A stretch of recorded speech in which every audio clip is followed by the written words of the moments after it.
Did you guys have like a favorite classic monster? A favorite classic monster? We know that Dracula's my favorite. Is it Bela Lugosi or is it Gary Oldman?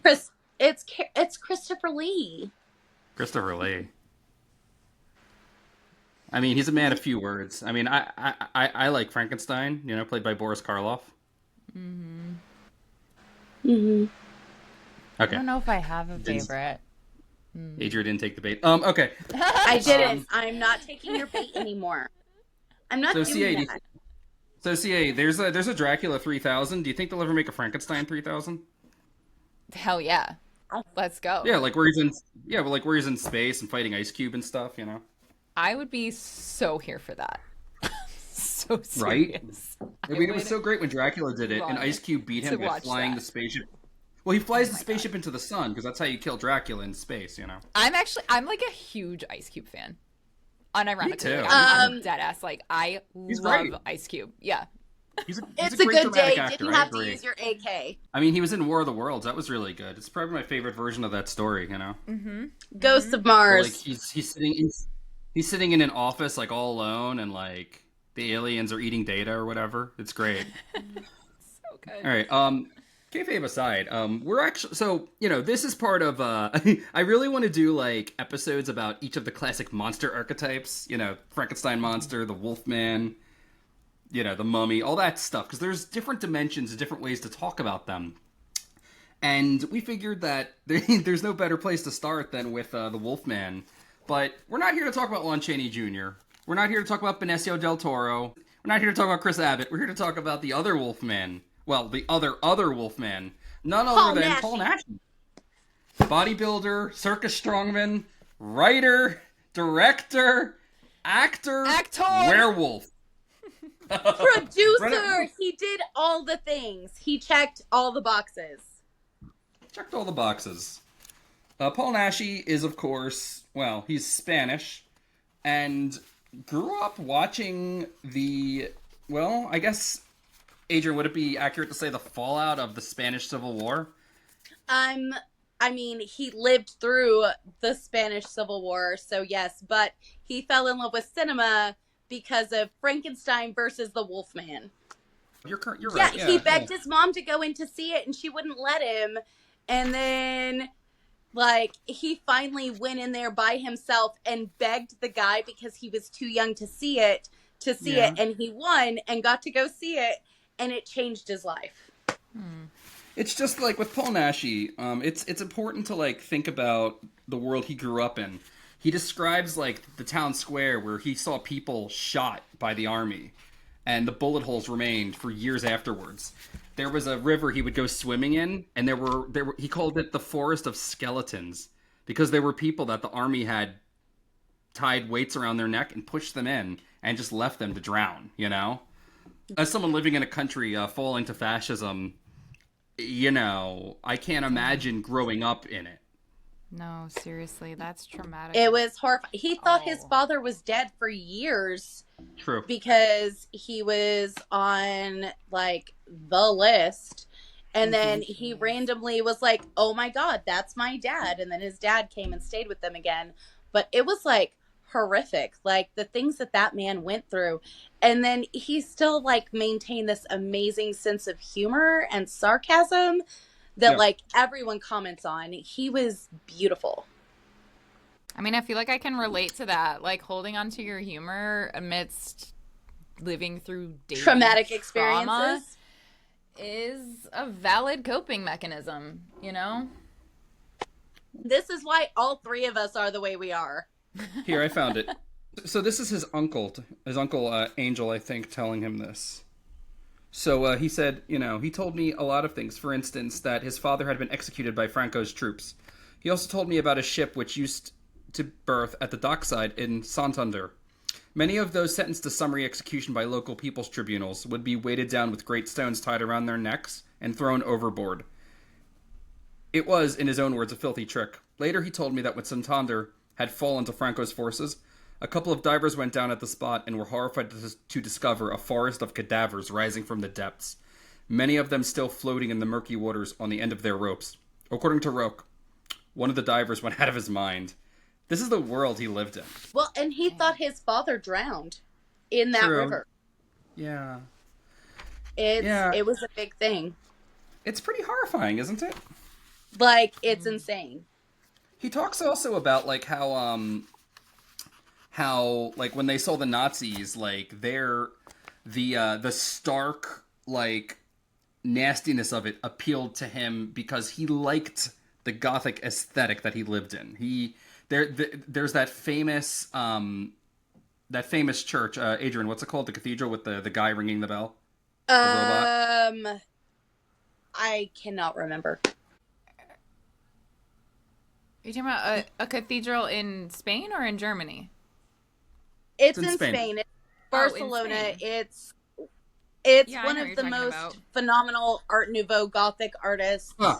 So the statue, it's not a statue. It's a little guy. It's called the Flycatcher. Mm-hmm. That cathedral had the Flycatcher, which is a little guy that would ring the bell at the hour, and like it was creepy. The whole thing was creepy. It was an old little town, and I mean, watching soldiers march through it and execute people. I mean, that's not normal, right? And it's so funny to me that he could see something like Frankenstein meets the Wolfman and still be thrilled by that. Because, like, you know, it's always been my understanding that movies in the 70s took on a particularly nasty bend. You know, with stuff like The Last House on the Left and Bonnie and Clyde being, you know, also exploitation movies, you know, really taking off in the 70s because the thrills and chills of yesteryear just weren't as scary as the stuff coming out of Vietnam. But I mean, apparently, but the stuff he was doing was actually kind of like to go against what was going on in his world. Like, I think it's important to point out that he came of age at a point where the Universal monsters, right? Boris Karloff, Lon Chaney Jr., poor Bela Lugosi, all those motherfuckers, they were in the rear view. They were in the past. They were touchstones of pop culture, right? And like, there was a resurgence of that kind of classic horror, as Naschy called it, horror fantasy, right? Mm-hmm. The vampires, the werewolves, the mummies, all that stuff. But a lot of it was happening, in Britain and Italy, right? With the Hammer horror movies, which, you know, I mean, if you're familiar with Christopher Lee as Dracula, that's Hammer. If you're familiar with Peter Cushing as Dr. Frankenstein and Von Helsing, Hammer, right? Peter Cushing literally gave him an award, and he looked at him like he was the most beautiful human on the planet. It was amazing. So someday we will talk about Christopher Lee Dracula. We will talk about Peter Cushing. Today we're talking about Paul Naschy because nobody knows Paul Naschy except people like us. Yeah. Paul Naschy to me is notable. Actually, didn't know him until you guys told me about him, and so I'm so happy. Because I made Dan watch Paul Naschy too. Yeah, she did. I was on Old Tubby, and I was like, Adrian, me and Justin just found like this terrible werewolf movie with like amazing makeup and cool effects, and she's like, it's Paul Naschy, and I was like, oh, good. And then she had already shown me the painting. She's like, I painted him on this book cover I designed that this person didn't want, and I was like, oh, that's Paul Naschy. That is Paul Naschy. Yes. Facial blindness came into focus, and I was like, whoa, there he is. Yeah, so very true. Adrian does love Paul Naschy. He's cool. Here's the thing about the Hammer stuff. For those of us who love werewolves, like myself, you know, I do have a little Wolfman figure. He stands next to the Undertaker on my little set back there. The Wolfman is great. I love the Wolfman to death. Paul Naschy did too. Those people over at Hammer, there's like a werewolf movie, right? But they didn't make like 8 of them like they did with Frankenstein and Dracula. You're wrong. The Dracula ones are great though, right? Yes. Like we like the Hammer Dracula, we like the Hammer Frankenstein because they're dark, they're sexy, they're low budget, but they've got a lot of production value. They shoot in real castles. Mm-hmm. They have fucking Christopher Lee, like just standing there like fucking Darth Vader. Like they're fantastic. They're bloody, they're gory, they're sexy.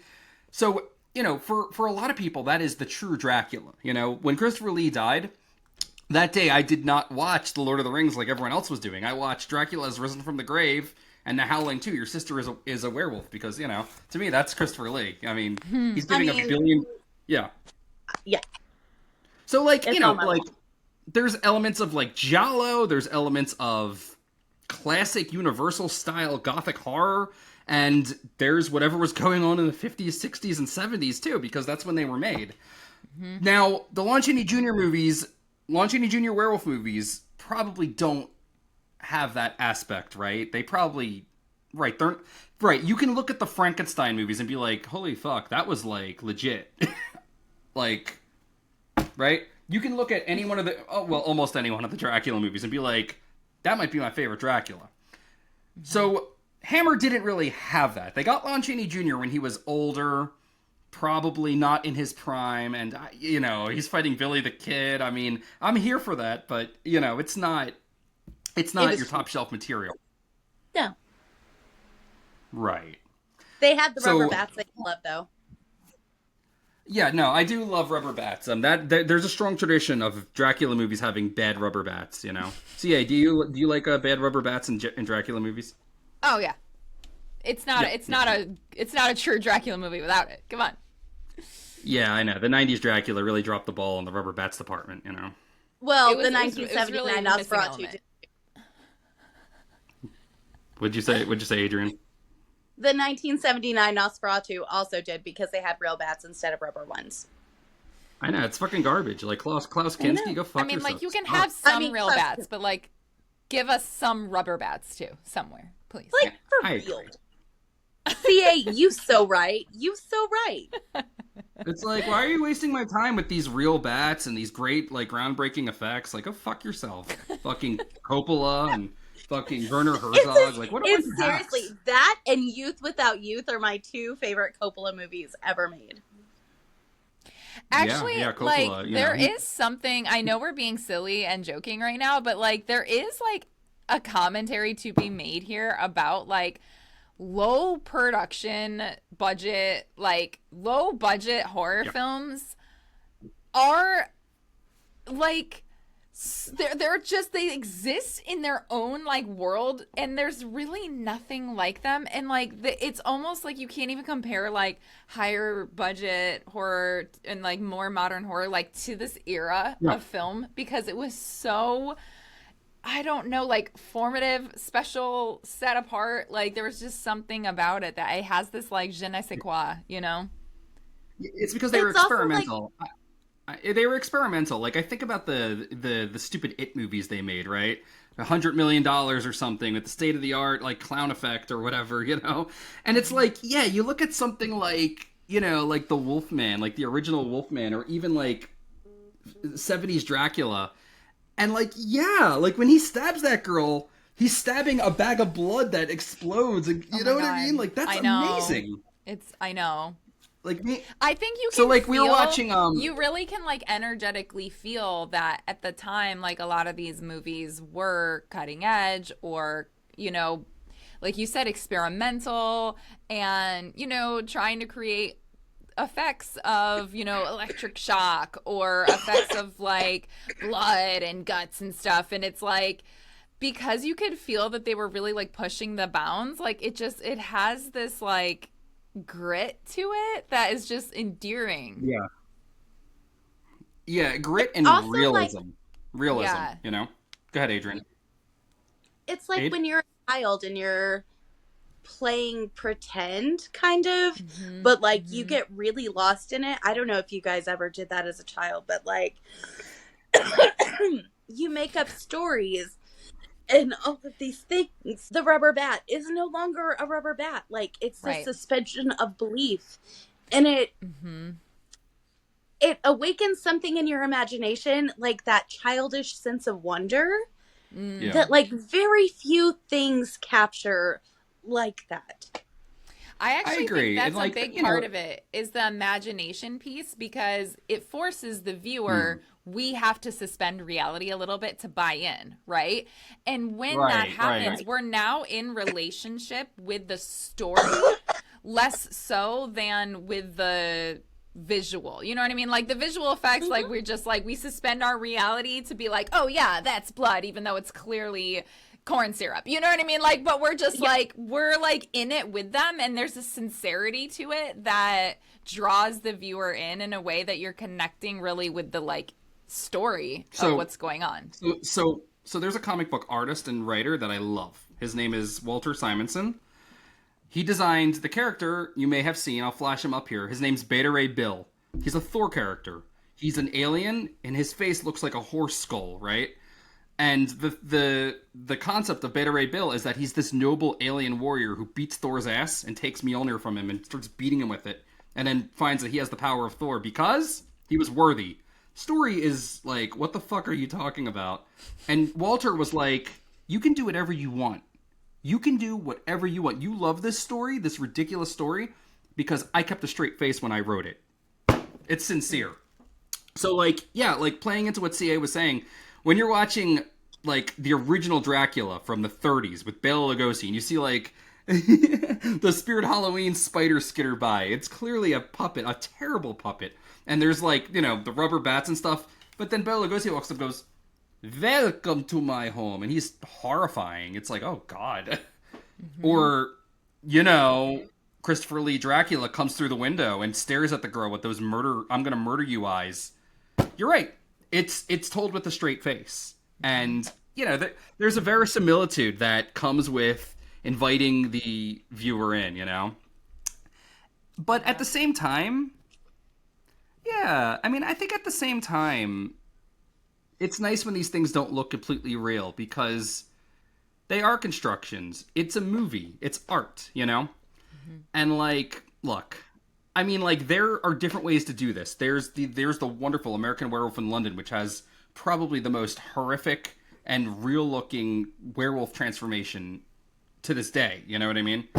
8 hours. It's a brilliant scene. That was an 8-hour werewolf transformation scene. That was the legendary Rick Baker, right? Yes. Yeah. And, like, that's one way to do it, or you could do what Paul Naschy does. And that is different. Which brings us back to the subject at hand, because whereas Hammer may have, you know, tried to fill that void with an aging Lon Chaney Jr., Paul Naschy over in Spain and I guess Italy. I mean, Adrian, he shot all over, right? So he was mostly based in Spain at first. Then he shot in Japan. He shot in Spain, France, like. Well, it was America. hard. It was hard to get this stuff done in Spain because at the time, Spanish movies were mostly exploitation movies with, like, you know, nice ladies with low cut dresses doing things and. Okay, so his Spanish, he was able to do what he did because it was actually run by a German Nazi-affiliated company. And he did not like that. And he had to do it since he was a little boy, like before he was getting into film. And then because he was such a good athlete, he was a soccer star, he was a wrestler, like he was a luchador. Like, it was fucking amazing. This guy was cool. So here's him posing with his sports trophies. Mm-hmm. You know, he's older here, but there's a lot of trophies there. There's a lot of more gold than I have. I have more trophies. He was a winner. And because he was a winner, Germany wanted to sponsor him. So he's like, okay, assholes, you want to sponsor me? That's fine. Here's what I'm going to make. And they funded it for 10 years. Like, Paul Naschy literally got to do some of the craziest movies. And they were like, really like, we don't, but they couldn't say anything because it was in this horror fantasy genre. So he got away. Okay. So I want to draw your attention to a quote that he included in his book, okay? Because fantasy, yes. And like me and CA, like we were talking about the cheesiness, the cheese factor, and why that might work for some horror movies, right? He has this quote from Herman Brock, right? About kitsch. Kitsch doesn't only mean marbled coffins, wedding cakes, red satin shoes, ashtrays shaped like snails, Eiffel Tower paperweights, garden gnomes, pantheons, piggy banks, golden statues with painted genitals, tinted picture postcards. Kitsch can also apply to Goethe, Wagner, Walter Scott, Moreau, the playwright, the symbolists, the pre-Raphaelites, Adrian, I The know. ancient Egyptians who painted their huge temples in bright colors, the ancient Greeks who did the same, the legendary film director D.W. Griffith, and anything you like. Kitsch is a part bourgeois, part nonconformist invention which seeks to reconcile aesthetic virtues with the love of decoration.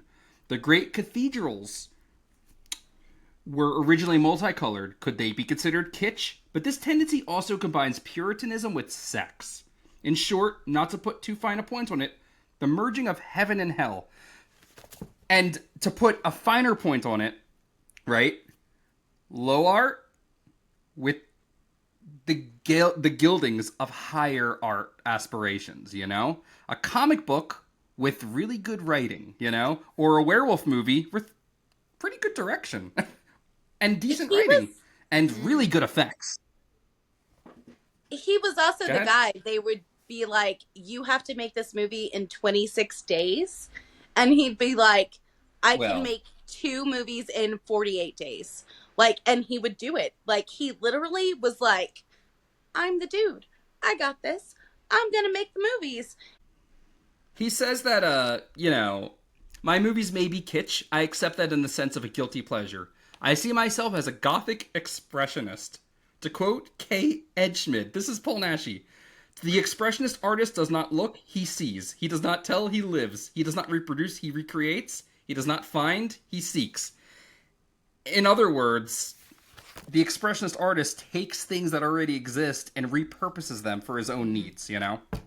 I mean, I call myself a romantic expressionist, so, like, I 100% understand where he's coming from. Fair enough. I mean, I used to consider myself a romanticist until I realized that my stylings were a bit more postmodern to my chagrin. So, whatever. But, like, that brings us to, I think, our first movie. Where the hell did my notebook go? Assignment Terror. Right? I don't know if any movie exemplifies kitsch and possibly cringe as much as Assignment Terror. Adrian, tell us about... actually, CA, you want to tell us about Assignment Terror? No, let CA do it. CA's laughing. No. Can you do it? I can't. All right. I mean, what I said, the first observation I made about this film was, if there was a plot, I never met her. The whole film, I don't know where she was. She kept running away from me. I kept trying to find it, and it was elusive. Let's just say that. There was aliens? There was aliens, there was a mummy, there was a Frankenstein, there was every, like, horror trope imaginable. And, you know, some, like, futuristic, like, tech thing going on with this alien race, but they just looked like people, so keeping straight who was an alien and who wasn't was also kind of challenging. You know, notably, there was, like, several, like, torture scenes that had to do with, like, sonic, like, supersonic sound waves or something, and I literally, like, as a neurodivergent person, I literally muted my TV because I was like, I can't listen to this sound. This actually is torture. This is a torture. So, anyway. It doesn't help. It doesn't help that the movie was not very well preserved. Like, it's just falling apart as you watch it. It really is, yeah. Hilarious, though. I mean, what else do you guys want to say about it? I think that... Oh, I think I found it. So I think that this movie's also called Dracula versus Frankenstein. It's also called Los Monstruos del Terror. And this is a running theme with these fucking movies where they get released under different titles in different countries. That's why when I was recommending them, and I you couldn't find one of the titles, but because it was under a different name, like, each movie has like 5 different names. It's fucking ridiculous. Okay, I think if I had to try, I think the plot of Assignment Terror was that, like, the aliens wanted to take over Earth because their planet was dying. And they were like, I know what we'll do. We'll terrorize the humans with monsters. So they were trying to, like, wake up and, like, unlock different versions of monsters so that they could remotely control them from their spaceship somehow. Am I getting that? Is it roughly something along They went to a lot of trouble. They went to a lot of trouble to find these monsters. So this was basically a rehash of House of Frankenstein, where some traveling circus guy or scientist, I can't remember. He's played by Boris Karloff. Karloff is very sexy in House of Frankenstein, by the way. He's got a beard in that movie and that fucking hat. Like, whoa, dude. That tall hat. Anyway, yeah, like he buys Dracula from like a circus. I think he catches Lawrence Talbot, the Wolfman, and it all boils down to them fighting at the end. It's not very good, but Karloff's good in it. But yeah, so that's basically what it is. They go to a lot of trouble to find monsters, and I think they want human women. It's from that era where that's what the aliens want instead of gold. I'm going to read this. I got a call from the producer, an excellent fellow named Raymond Planas, at the request of Jaime Prades, the last survivor of the formidable Samuel Bronston Empire. The production company wanted me to write a script for a big-budget horror movie. I penned an outlandish story which involved Dracula, Frankenstein's monster. By the way, he doesn't say Frankenstein like many people do. The Wolfman, the Mummy, and even the Golem, as well as aliens and flying saucers. Los Monstruos del Terror was originally to be helmed by a great director from Hollywood, Hugo Fregonese. I've never heard of him. I had to go to his house in Rome and get him to agree to the project. We argued over the final draft of the script for several days. The film has a double climax. The Wolfman, Waldemar Daninsky, who is the werewolf in all of these movies, engages in surreal combats with the Mummy and the Frankenstein monster in two scenes which clearly pay homage to the classic Frankenstein meets the Wolfman. So there's a lot about this movie. Like, we could talk about this movie for like hours, but like the funniest thing to me is that the Frankenstein monster looks fucking awful. Like, I don't know what happened. Like, their makeup guy didn't know what he was. They had no funding. They literally just had to make it work. Like, when I talked to Sybil Danning, she literally was talking to me about that. Like, they literally like give you nothing for special effects whatsoever, and you just have to like make it work. Christopher Lee was fantastic at that. And so was Paul Naschy. Yeah, Paul Naschy does his thing. I'm pretty sure he plays Valdemar in this movie. For some reason, I remember him playing Frankenstein, but I think that's just because I have facial blindness and I get people mixed up. Yeah. He did play Frankenstein in a later movie. Later movie, okay.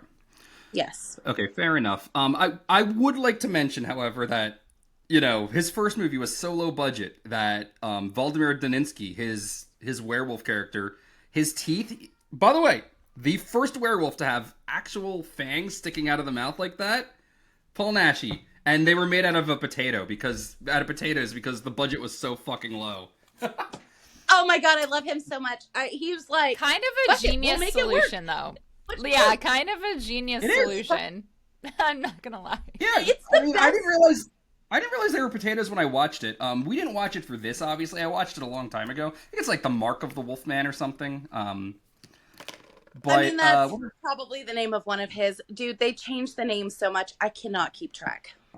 Yeah, if you want to get into this, just watch random ones. But I want to focus on Assignment Terror for like another second because, to me, it typifies what he was into, which is those old Universal movies at their core. He loved what was going on over at Hammer, but he was like, ooh, but I love the Monster Mash.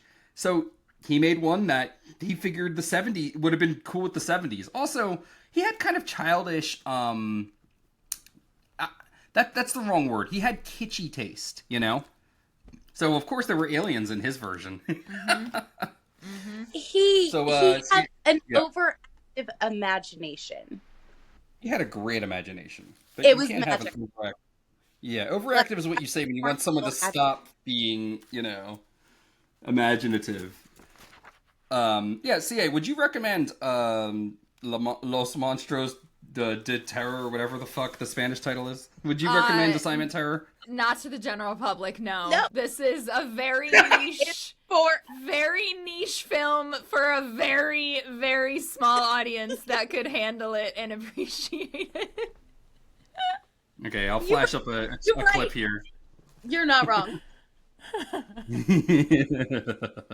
Right. Yeah, no, Adrian, you did tell me to watch this one in particular. Oh, Adrian did tell me to watch this one. Yeah. Did. Okay. I mean, it's so cheesy. It's borderline worth it if you like the cheesiest things ever.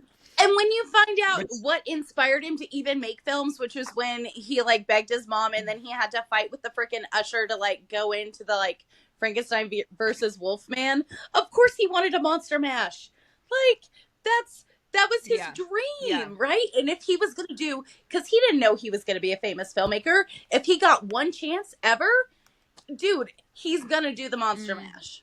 Yeah, it's true. Well, It's almost a speaking shame because I wish he would have had the chance to do a monster mash like later in his career with like Later? a little bit more, because it probably would have slapped.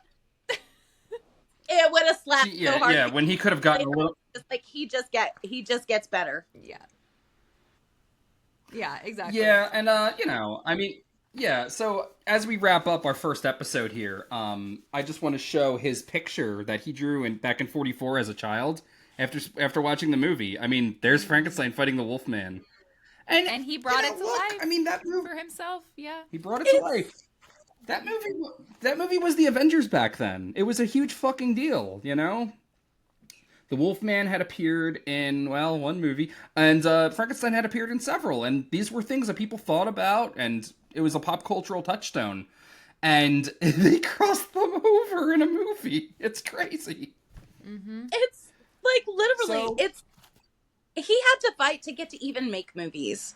His parents didn't want him to do it. He had to fight to get to do it. His mom was like super against it, and his dad was like, maybe you should do this. Okay, we'll secretly give you this like schooling. And then finally his mom was like, oh my God, I give up. Just do your shit. And then they were really proud of him. So, okay. So that's winning. So, yeah, true. He had a good relationship with his parents, which isn't very typical of people like us, you know? Mm-hmm. Well, his dad wasn't there for half of it. He thought his dad got killed. You know what I mean?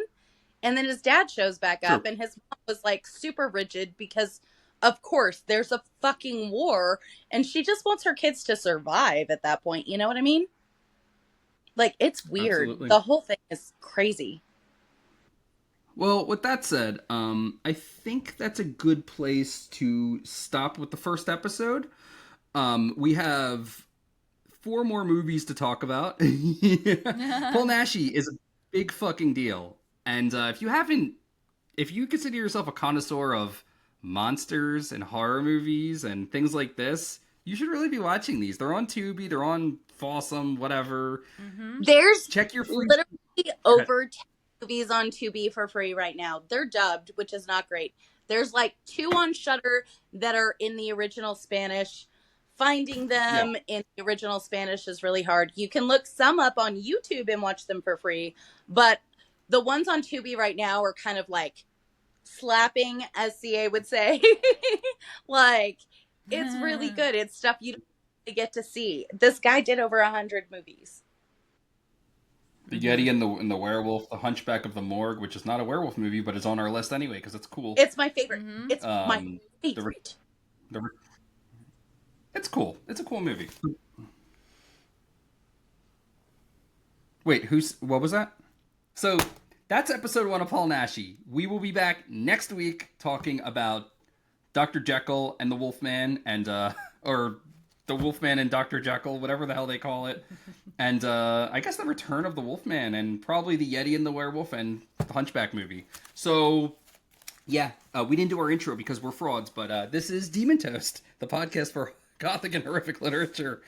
I'm King Loke. Read my books over at demonlandbooks.com, deathwishpoetry.com. CA, do you still do your podcast? Nope. Okay. This is it for me, baby. This is my main podcast right now. You get all my attention from now on. Do you want to plug anything? I have nothing to plug right now, but hopefully soon I will. So we'll stay tuned for that. Okay. But for right now, I am, what do they say, pulling back like the slingshot before we can slingshot something else forward. Like very a cool. shoot. Well, listen, you're one of our main hosts here. I'm very happy you're back, and it's so cool to see you.